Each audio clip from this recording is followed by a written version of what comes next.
nongelam keseng sanhima National People's Party NPP ke balam khamat ya ke sarkar MDA uba Sñiawbhalang Dhar ubadeiru sembut menteri rangba ke jela ubari pej ke tanat transport ulapen pau ke jingerok ke basikat dai yau Dr. Mukul sangma UMLA ke All India Trinamool Congress na songsa badu nongelam kaliang persya bamenta hak yeng dorbar thawan ke jela.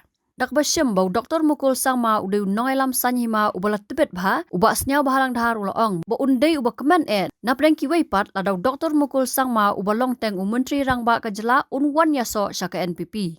Ulaong bau dan kejinga dai paralok ka bajan bha bot Dr. Mukul sangma bot benrap bakadang kloy palat ban kentho halor kejingwan penyaso Dr. Mukul sangma syaka NPP nomor ke election kadang khamslam. Kini kejingkran uba Sñiawbhalang ka deiru halor ki khubor hamsaya bau Dr. Mukul sangma unwan Ïasoh NPP na kejingyakran bat ukonrat ki sangma menteri rangba ka jela bot uba Preston tensong usembut menteri rangba Delhi ya ka bau Dr. Mukul sangma ulah kentaj bakam dan AA.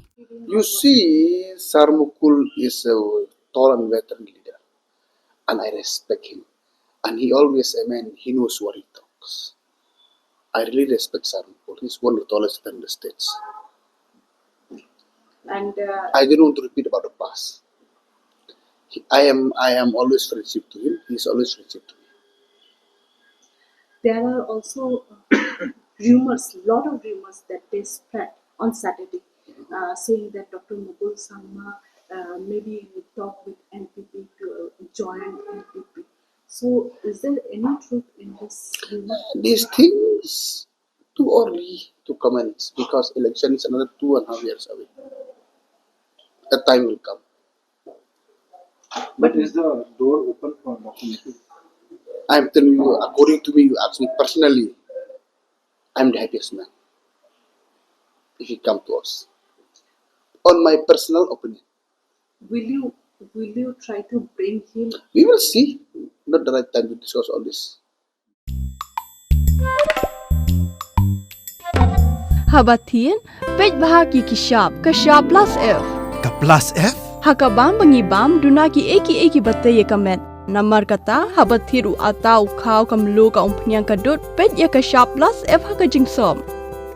Yaki nutrient kumki vitamin bat ka ayan la aikan diat bada ka bathau bha kam kta ka dur jingki marbam ka jingmat lani ka rukom shed yaki balehi banai kita kadon ka we ka jing mentoy ba kongsan ka kot ka kia ka nutrition ba khambha ka jing im ba khambha pendon kam daki marbam madon ka sharp plus F menta kasni Lawan Ra Shafi Lingba ko office jong Commissionerate of Food Safety Meghalaya